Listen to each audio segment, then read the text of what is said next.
আল্লাহর নিকট সবচেয়ে বড় পাপ কোনটি? যে গুনাহ দিয়ে আল্লাহর নাফরমানি করা হয় তার সবচেয়ে বড়টি হচ্ছে শিরক।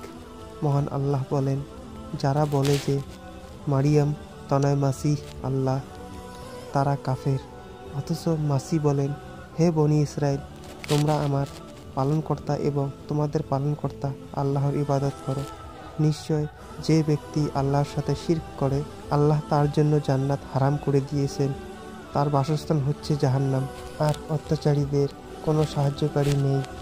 আর শিরক হচ্ছে আল্লাহর সমকক্ষ সাব্যস্ত করা, চাই তা হোক কোনো বাদশাহ কিংবা নবী রসুল বা কোনো অলি।